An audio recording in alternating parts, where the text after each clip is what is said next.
परमेश्वराने त्याच्या पवित्र मंदिरामध्ये आपण सर्वांना एकत्रित केलं ह्यासाठी की आपण त्याच्या नावाची स्तुती आणि आराधना केली पाहिजे. परमेश्वराचं वचन आम्हाला सांगतं की शब्दात दिवसाची आठवण ठेवून तो पवित्रपणे पाळ.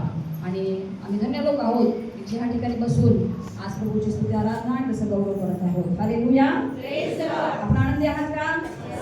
हालेलुया. धन्यवाद. आपण स्तुती आराधना केली आणि प्रभूचं अस्तित्व आपल्यामध्ये आलेलं आहे. हालेलुया. आणि वचन सांगते की ज्या ठिकाणी प्रभूचा आत्मा आहे त्या ठिकाणी काय आहे? मोकळीक आहे. हालेलुया. म्हणून आपण एखाद्या ज्या आपण बंधनात असो, ज्या आपण अडचणीमध्ये असो, ज्या आपण त्रासामध्ये असो, त्या ठिकाणी आल्यानंतर जेव्हा आपण स्तुती आराधना केली आणि प्रभूचा आत्मा या ठिकाणी आलेला आहे आणि आपण सर्वजण बंधमुक्त झालेले आहोत. हालेलुया. Praise the Lord. आपण पाहतो आज बाळक साहेब या ठिकाणी येऊ शकले नाही कारण त्यांचे एका ठिकाणी प्रभूची सेवा करण्यासाठी गेलेले आहेत. उमेदपूर चर्चच्या ठिकाणी गेलेले आहेत आणि त्या ठिकाणी पुणे डायसिसचे पुणे धर्म प्रांताचे महिला मंडळ जे आहेत पूर्ण पुणे डायसिसचे त्या महिला मंडळाचं त्या ठिकाणी अधिवेशन आहे आणि बाळासाहेबांना त्या ठिकाणी सेवेची संधी प्रभूने दिली. त्याबद्दल त्या प्रेमाबद्दल प्रभू आम्ही धन्यवाद देते. हालेलुया. प्रार्थना करू आणि आपण प्रभूच्या वचनाकडे आपण त्या वेळेस जाऊया. प्रियानो, आपण पाहतो की या ठिकाणी आपण 40 दिवस उपास प्रार्थनेमध्ये आहोत. हे सर्व पिरियड जो आहे, समय जो आहे तो कोणता आहे? लेंटचे समय आहे ना, उपास आणि प्रार्थनेचे, दुःख सहनाचे. प्रभू येशूला वधस्तंभ केलेले 40 दिवसाचे आपण दुःख सहन त्याची आठवण आपण करत आहोत. आणि उपास आपण शुक्रवारीच वचन ऐकलेलं आहे, उपास असं म्हणत नाही आहे ना. सुमितने सांगितलं की उपास म्हणजे काय, उपास कसा केला पाहिजे आणि उपास केल्यानंतर काय होतं आपण सर्व काही शुक्रवारी ऐकलेलं आहे. परंतु आज पण मी त्या ठिकाणी त्याबद्दलच सांगणार आहे. आपण पाहणार आहोत उपास म्हणजे काय आणि उपास केल्यानंतर काय होतं आणि उपास कसा केला पाहिजे. हालेलुया. हालेलुया. या जगामधून चालत असताना अनेक जण उपास करतात आहे ना.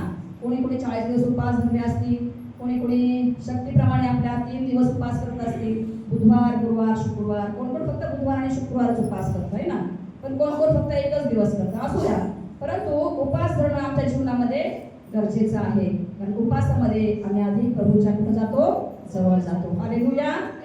हालेलुया. प्रभूने आम्हाला आज्ञा पण दिलेली आहे की जात जर जायचे असेल तरी उपास आणि प्रार्थनेशिवाय जाणार नाही.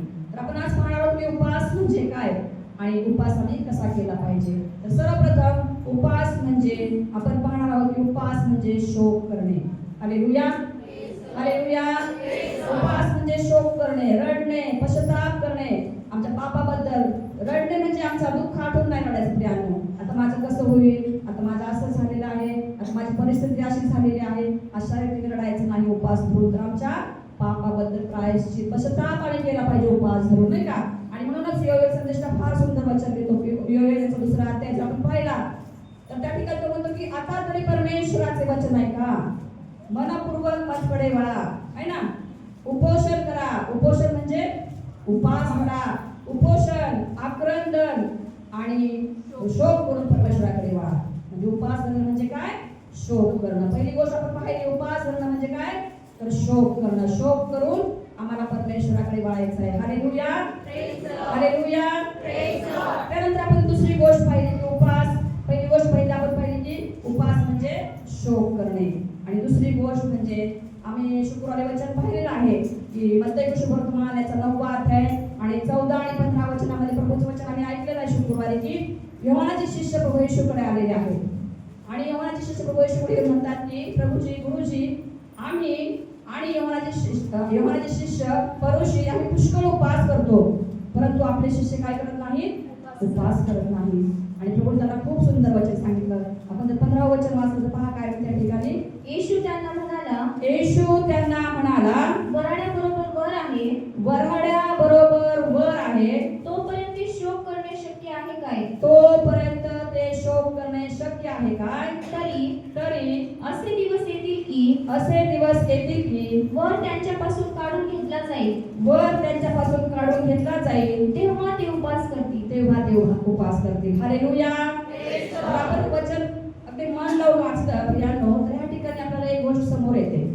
वऱ्हाडी आहेत, वर आहेत, म्हणजे कुठलं दृश्य आहे? लग्नाचं दृश्य आहे ना. वऱ्हाडी मंडळी कुठं असते? लग्नामध्ये. त्या ठिकाणी वर असतो, वधू असते. परंतु त्या ठिकाणी आपण दुःख पाहतो का? त्या ठिकाणी आनंदी आनंद असतो ना लग्नाच्या ठिकाणी. कोण रडत बसते का? नाही. तर त्या ठिकाणी प्रभूने खूप सुंदर आपल्या शिष्याला, त्या युवनाच्या शिष्याला खूप सुंदर समजून सांगितलेलं आहे की वऱ्हाड्याबरोबर वर आहे तोपर्यंत ते शोक करणं शक्य नाही. वर कोण आहे? प्रभू येशू. त्यावेळेस प्रभू येशू जगामध्ये होता आणि तो मंडळी बरोबर होता. वधू म्हणजे कोण आहे? मंडळी. आणि वर म्हणजे कोण आहे? तर प्रभू येशू आहे. आणि हे रहस्य खूप मोठं आहे, तो विषय वेगळा आहे, परंतु प्रभूने उदाहरण दिलेलं आहे की जोपर्यंत वऱ्हाड्याबरोबर वर आहे म्हणजे प्रभू येशू जोपर्यंत मंडळी बरोबर आहे तोपर्यंत ते शोक करतील का, रडतील का? नाही. परंतु असे दिवस येत आहेत की असे दिवस येतील की वर त्यांच्यापासून काढून घेतला जाईल तेव्हा ते उपास करतील. आणि आपण पाहतो की प्रभू येशू ह्या जगातून घरून दिला, त्याला फटके बसले, त्याला आमच्यासाठी मारण्यात आला आणि तो आपल्या पित्याजवळ धरून तिथून परत पित्याजवळ गेलेला आहे. तो आता आपल्यामध्ये नाही, म्हणून आपण काय करत आहोत? उपास करत आहोत. हालेलुया. आणि शोक करत आहोत. उपास म्हणजे शोक करणे. हालेलुया. आणि म्हणूनच आम्ही जर पहिली गोष्ट आपण पाहिली, उपास म्हणजे शोक करणे. त्यानंतर दुसरी गोष्ट प्रियांनो, आपण ह्या जगामधून चालत असताना आपण पाहतो पहिली राजा 17 अध्याय आपण पाहिला, त्यामध्ये देवाचा एक सेवक आहे, त्याचं नाव आहे एलिया. आणि हा एलिया प्रभू येशू संगती संभाषण करताय, झोपलेला आहे एका ठिकाणी. आणि तो एका राणीला घाबरून पळून गेलेला आहे. आणि तो एका ठिकाणी जाऊन झोपलेला असताना त्या ठिकाणी प्रभू येशू परमेश्वराच्या जवळ येतो आणि त्याला उठ म्हणतो, एलिया उठ आणि हे खा. आणि त्याला अन्न देतो परमेश्वर. आणि त्याला एकच गोष्ट सांगतो की एलिया उठ आणि हे खा, कारण तुला भारी वाटेल असा प्रवास करायचा आहे. हालेलुया. काय म्हणतो परमेश्वर? तुला भारी वाटेल असा प्रवास करायचा आहे. आणि वचन आम्हाला सांगतं त्या ठिकाणी की ज्यावेळेस एलियाने ते अन्न खाल्लं आणि वचन असं म्हणतं की त्या अन्नाच्या बळावर तो एलिया 40 दिवस आणि 40 रात्र चालत जाऊन, म्हणजे त्याने काय केलेला आहे? उपास धरलेला आहे 40 दिवस आणि 40 रात्र त्या अन्नाच्या बळावर. आणि परमेश्वराचं वचन आम्हाला सांगतं की तो होरेब डोंगरावर पोहोचलेला आहे. तर परमेश्वर त्याला अन्न दिलं आणि सांगितलं की तू हे खा, कारण तुला भारी वाटेल असा प्रवास करायचा आहे. प्रियांनो, आम्ही पण या जगामधून चालत असताना आम्ही प्रवासी आहोत. आम्ही थोडक्या दिवसासाठी या जगामध्ये आहोत प्रियांनो, 70 किंवा 80 आहे ना. प्रभूचं वचन सांगतं की आमचं आयुष्य 60 किंवा 70 वर्ष असले तरी त्याचा डामडौल केवळ कष्टमय आणि दुःखमय आहे. आणि ती लवकर सरते आणि आम्ही निघून जातो. तर आमचं आयुष्य, आम्ही प्रवासी आहोत या जगामध्ये चालत असताना, आम्ही उपरे आहोत. फार दिवस आमच्या या ठिकाणी वास्तव्य नाही. आणि म्हणूनच आम्हाला प्रवास करायचा आहे. आणि हा प्रवास आमचा करायचा चांगला राहायचा असेल, आम्हाला शक्ती मिळायची असेल या जगामधून चालत असताना, तर आम्हाला उपास धरणं फार महत्त्वाची गोष्ट आहे. हालेलुया. आणि म्हणूनच ज्याप्रमाणे एलियाला परमेश्वराने अन्न दिलेलं आहे तेच अन्न प्रभूने आम्हाला देखील आज दिलेलं आहे. आणि ते म्हणजे प्रभूची भाकर आहे. हालेलुया. ते अन्न आम्हाला खायचं आहे जगामधून चालताना. आणि त्याच्या बळावर, त्या अन्नाच्या ताकदीवर आम्हाला काय करायचा आहे? हा प्रवास करायचा आहे प्रियांनो. आणि म्हणून आपण पहिली गोष्ट पाहिली की उपास म्हणजे शोक करणे. उपास म्हणजे ह्यासाठी धरायचा आहे की आम्हाला या जगामधून प्रवास करायचा. प्रवास आमचा चांगला व्हायसाठी आम्हाला काय करायचं आहे? उपास करायचे आहे. हालेलुया. आपण पाहतो, आपण उपास करतो 40 दिवसाच्या अगोदर. प्रभू येशूला वधस्तंभाला वर देण्याच्या अगोदर आपण 40 दिवस उपास करतो. परंतु पवित्र शास्त्रामध्ये असं कुठंच लिहिलं नाही की प्रभू येशू वधस्तंभावर जाण्याच्या अगोदर 40 दिवस उपास केला. लिहिलंय का तसं? लिहिलंय का? नाही. प्रभू येशूने वधस्तंभावर जाण्याच्या अगोदर 40 दिवस उपास केले नाहीत प्रियांनो. तर त्याने आपल्या सेवेला आरंभ करण्याच्या पूर्वी 40 दिवस उपास केले आहेत. हालेलुया. हालेलुया. आपण पाहतो ज्यावेळेस येशू 30 वर्षाचा होता त्याने योहानाच्या बाप्तिस्मा घेतला. तो पाण्यामधून वर आल्याबरोबर वचन सांगते की आत्मा, पवित्र आत्मा कबुतराच्या रूपाने त्याच्यावर उतरला. आणि येशू लगेच कुठे गेला? आत्म्याने त्याला कुठे नेलेला आहे? अरण्यामध्ये. आणि त्या ठिकाणी त्याने उपास केला 40 दिवस आणि 40 रात्र. हालेलुया. आणि मग त्या ठिकाणाहून परमेश्वराने आपल्या प्रभू येशूने सेवेची सुरुवात केलेली आहे. आम्ही पण या जगामध्ये चालत असताना आम्हाला सेवेची सुरुवात करायची, सेवा पाहिजे आम्हाला. आम्ही कशामध्ये पाहिजे? उपास आणि प्रार्थनेमध्ये. ह्यासाठी की येशूने ह्यासाठी उपास केले की त्याला प्रभूकडून सामर्थ्य प्राप्त करून घ्यायची त्या दिवसामध्ये. आम्हाला देखील उपास आणि प्रार्थनेच्या द्वारे प्रभूचं सामर्थ्य पाहिजे. त्यावेळेस आम्ही जगामध्ये जाऊन प्रभूची सुरुवात, प्रभूची सेवा करणार आहोत. हालेलुया. तर आपण पाहतो उपास म्हणजे काय? तर उपास म्हणजे शोक करणे. उपास म्हणजे उपास यासाठी करायचा की आम्हाला प्रभूकडून सामर्थ्य प्राप्त व्हायला पाहिजे. हालेलुया. आणि तिसरी गोष्ट अशी आहे की उपास धरणे म्हणजे जगिक अन्नाचा त्याग करून स्वर्गीय अन्न सेवन करणे. हालेलुया. उपास म्हणजे जगी अन्नाचा त्याग करून स्वर्गीयांना सेवन करणे. हालेलुया. आम्ही उपासामध्ये उपाशी राहतो, आम्ही काही खात नाही, काहीच पीत नाही आणि आम्ही काय करतो, प्रभूच्या आधी आम्ही सहवासामध्ये जातो. हालेलुया. आणि म्हणूनच ज्या वेळेस प्रभू येशूने अरण्यामध्ये येशूची परीक्षा घेतली सैतानाने, त्यावेळेस प्रभू येशूला त्याने काय केलेलं आहे, वचन सांगते प्रभू येशूला भूक लागली आणि भूक लागल्यानंतर परीक्षक म्हणजे सैतान त्याच्याकडे गेलेला आहे आणि त्याने जाणलं येशूला आता काय झालेली आहे, भूक लागलेली आहे. आणि तो परीक्षक त्याला म्हणतो की तू खरंच देवाचा पुत्र आहेस का, तू जर खरंच देवाचा पुत्र असशील तर या धोंडाच्या भाकरी, तुला भूक लागली ना, धोंडाच्या भाकरी हव्यात म्हणून आज्ञा कर. हालेलुया.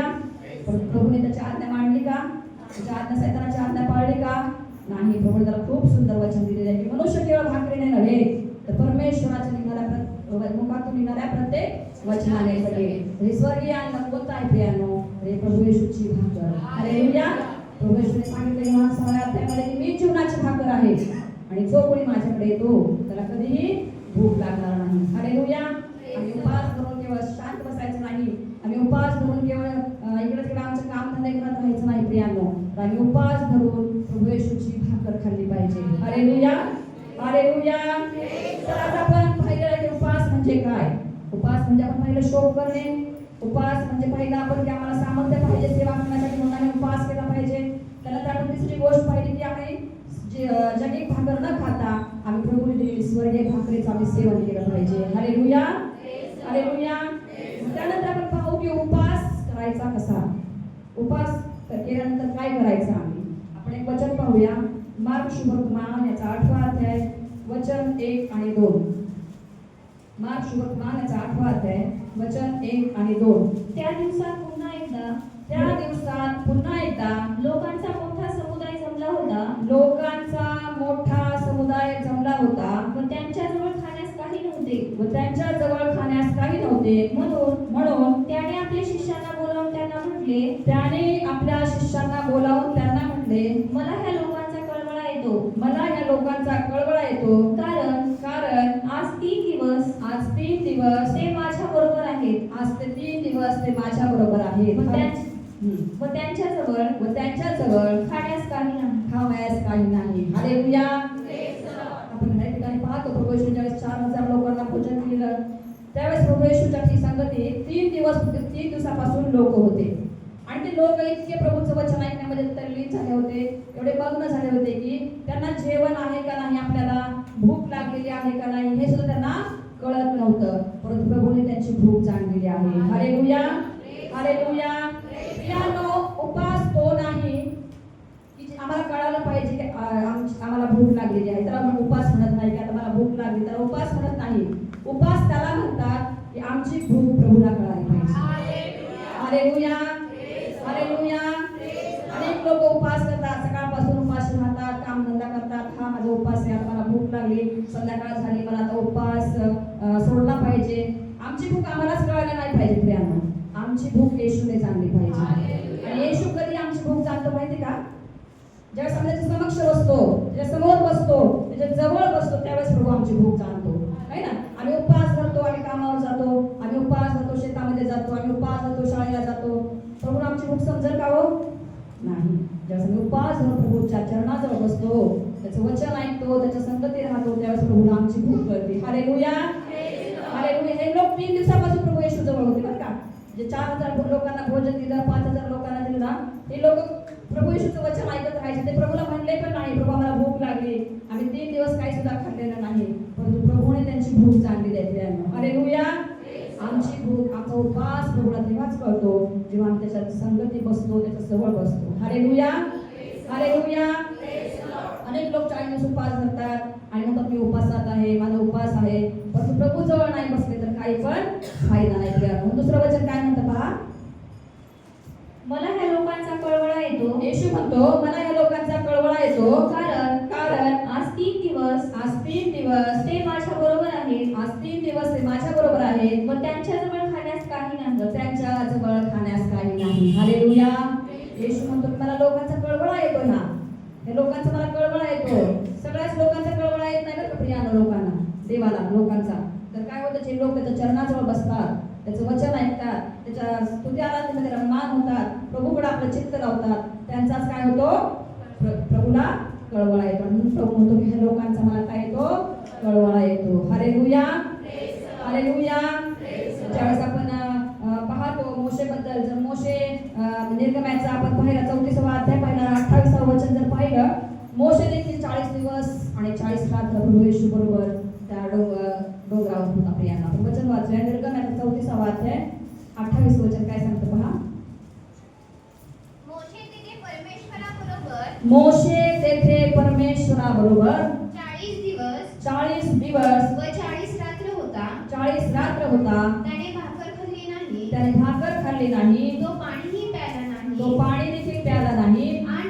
आणि त्या पाट्यांवर परमेश्वराने कराराची वचने म्हणजे 10 वचने लिहून ठेवली. काय म्हणजे 10 वचने 10 वचने लिहून ठेवली. ठेवली. हालेलुया. त्या ठिकाणी आपण पाहतो मोशे हा देवाचा सेवक होता.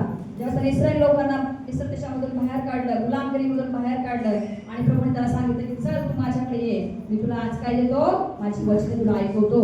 आणि प्रभू येशूने त्याच्याकडे नियमशास्त्र त्याला दिलेलं आहे. पण ज्या वेळेस तुला डोंगरावर गेला प्रियांनो, त्या ठिकाणी तो म्हणतो की मी त्या अवधीमध्ये भाकर पण खाल्ली नाही आणि पाणी देखील प्यायलो नाही. 40 दिवस आणि 40 रात्र मोशे परमेश्वराबरोबर त्या डोंगरावर होता प्रियांनो.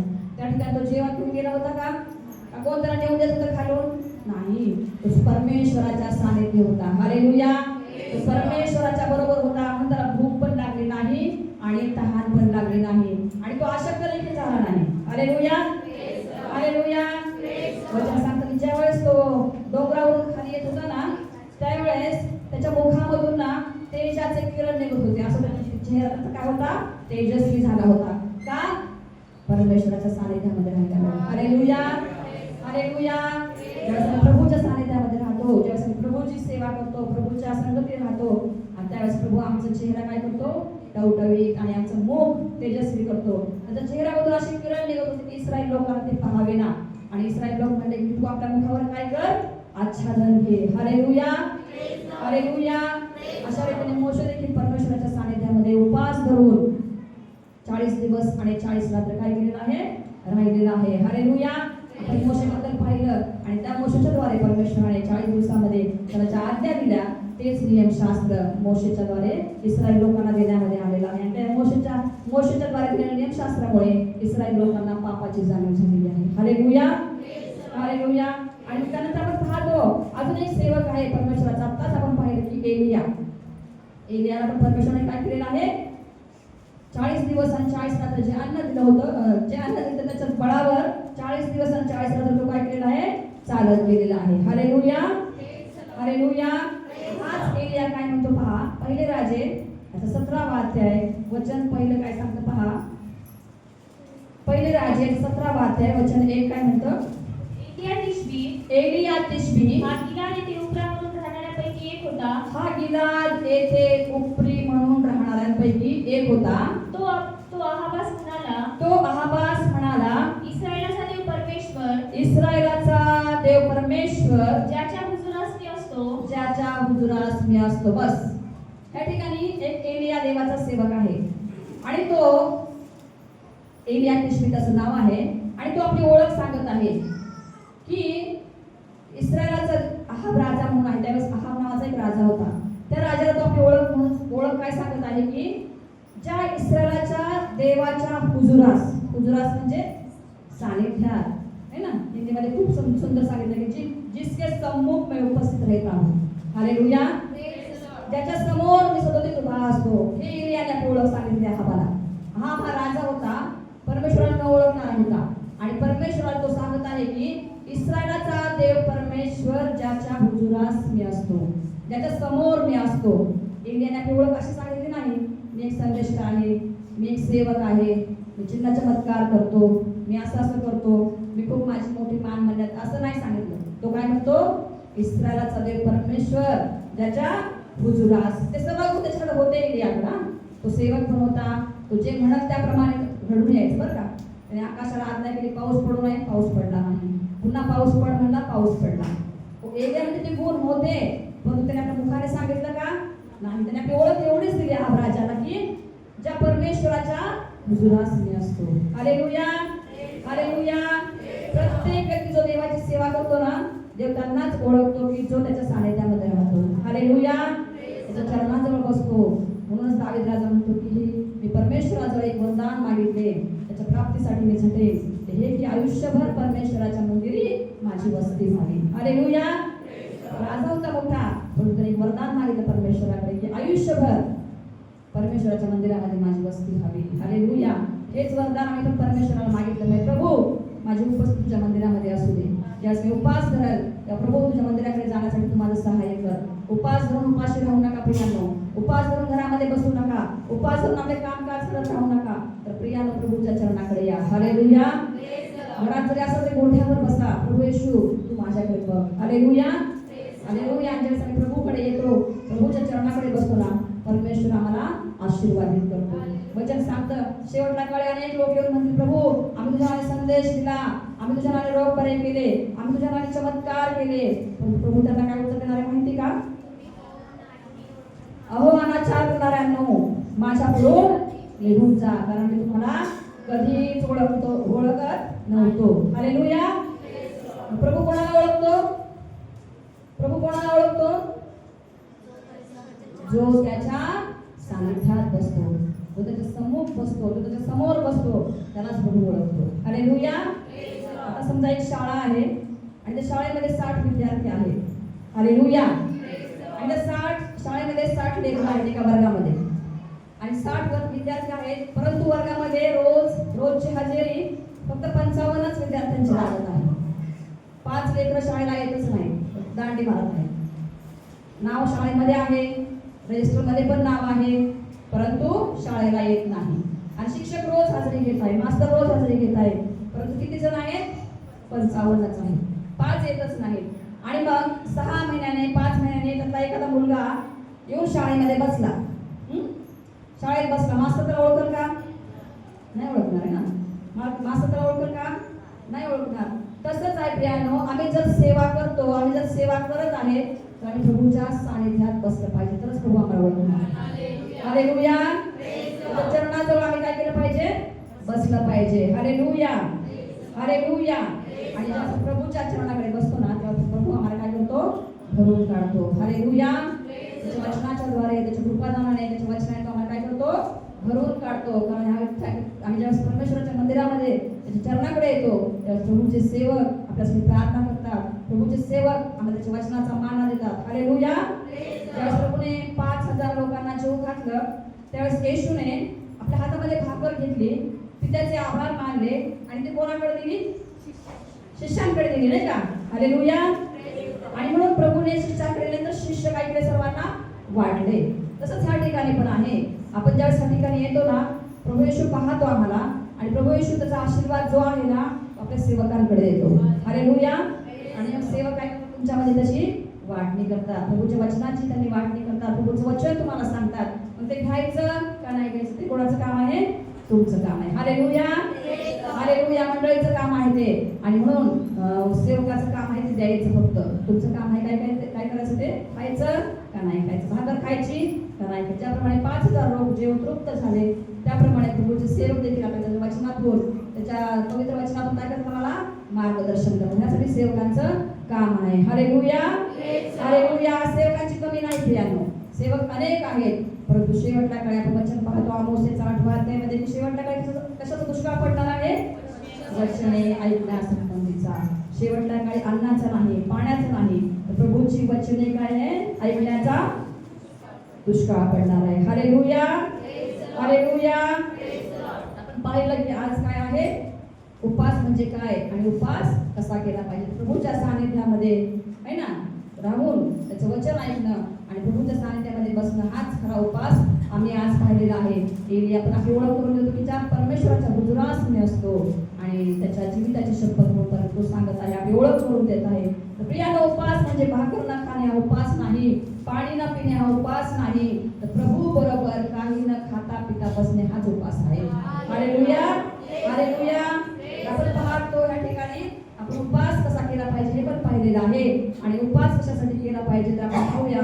एज्राचं पुस्तक याचा 8वा अध्याय आणि 21 वचन काय म्हणतं पहा. एज्राचा 8वा अध्याय 21 वचन काय म्हणतं. एज्रा काय म्हणतो. एज्रा हा एक देवाचा सेवक आहे आणि त्याने उपवास केलेला आहे. उपवास कशासाठी केला तो सांगत आहे या ठिकाणी पहा. एज्रा 8 आणि 21. मग मी अहवा नदीतीरी उपवास करण्याचे जाहीर केले. अहवा नदीतीरी उपवास करण्याचे जाहीर केले. त्याचा हेतू असा होता की त्या उपवासाचा हेतू बघा काय आहे. त्याचा हेतू हा होता की आम्ही देवाबरोबर दीन व्हावे आम्ही देवासमोर दीन व्हावे आणि आमच्यासाठी आमच्या मुलाबाळांसाठी आमच्या मुलाबाळांसाठी आणि आमच्या सर्व धनासाठी बिन धोक्याचा मार्ग प्राप्त व्हावा असे आम्ही आमच्या देवासमोर दीन होऊन मागावे. हालेलुया. उपवासाचा हेतू काय आहे. आम्ही दीन होऊन आम्ही आमच्या संसारासाठी आमच्या मुलाबाळांसाठी आमच्या लेकराबाळांसाठी आमच्या घरादारासाठी प्रपंचासाठी आम्ही दीन होऊन परमेश्वराला काय केलं पाहिजे. मागितलं पाहिजे. आणि त्यावेळेस परमेश्वर काय करणार आहे. आमची प्रार्थना ऐकणार आहे. हालेलुया. हालेलुया. आणि मग आपण उपवास कसा केला पाहिजे ते देखील पाहिलेला आहे. आपण गेला शुक्रवारी पाहिला की गुप्त उपवास कसा केला पाहिजे. मत्ताई वर्तमानाच्या 6व्या अध्यायामध्ये 3 गोष्टी सांगितलेल्या आहेत गुप्त आहे ना. पहिला गोष्ट आहे गुप्त धर्माचरण. गुप्त दान धर्म. दान धर्म म्हणजे गुप्त दान धर्म म्हणजे काय. वचन सांगते की तुझा उजवा हात काय करतो हे तुझ्या डाव्या हाताला सुद्धा कळू देऊ नको. हे झालं गुप्त दान धर्म. नंतर आपण पाहिलं गुप्त प्रार्थना. त्या 6व्या अध्यायामध्ये 3 गोष्टी गुप्त सांगितलेल्या आहेत. गुप्त दान धर्म, गुप्त प्रार्थना. गुप्त प्रार्थना म्हणजे तुझ्या प्रार्थना करतो ते आपल्या खोलीमध्ये जा, दार बंद करून घेऊन आपल्या गुप्तवासी त्याची प्रार्थना कर. म्हणजे गुप्तदर्शी तुला फळ मिळेल. आणि तिसरी गोष्ट आहे ती म्हणजे गुप्त उपवास. हालेलुया. हालेलुया. आणि आपण शुक्रवारी पाहिलं की गुप्त उपवास कसा केला पाहिजे प्रियांनो. तर ह्या प्रकारे आपण उपवास करू. उपवास आपण परमेश्वराच्या सानिध्यामध्ये बसू तर नक्कीच परमेश्वर आपल्याला काय करणार आहे. आशीर्वादित केल्याशिवाय कधीही राहणार नाही. पण तेवढंच महत्वाचं आहे. ज्यावेळेस तुम्ही उपवास करता ना त्यावेळेस तुम्हाला शैतान पण तेवढाच चायलेंज करतो बरं का.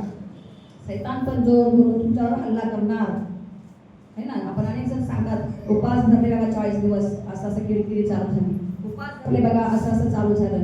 परंतु प्रभूने ज्यावेळेस प्रभूवर देखील परीक्षा आली. प्रभूने त्याला कशाच्या द्वारे हरवलेला आहे. येशूने वचनाच्या द्वारे. उपवास धरला सैतान त्याच्याकडे गेलेला आहे. त्यानंतर एवढा मोठा देव असून सैतान त्याची परीक्षा घेतली. तुम्ही आणि मी तर कोण नाही प्रियानो. सैतान देखील आम्हाला त्रास देणार. सैतान देखील आम्हाला परीक्षेत पाडणार. परंतु आमचं जर प्रभूचं वचन आहे तर आम्ही कशाला पण घाबरायचं नाही. हालेलुया. हालेलुया. आणि मग ज्यावेळेस तुम्ही उपवास करू प्रियानो त्यावेळेस अधिक वेळ अधिक समय आणि प्रार्थनेमध्ये घालवायला पाहिजे. अधिक वेळ आणि प्रभूच्या सानिध्यामध्ये प्रभूच्या सहवासामध्ये आम्ही घालवला पाहिजे. त्यावेळेस आम्हाला प्रभू आशीर्वादित करून करणार. तर वचनाचा प्रभू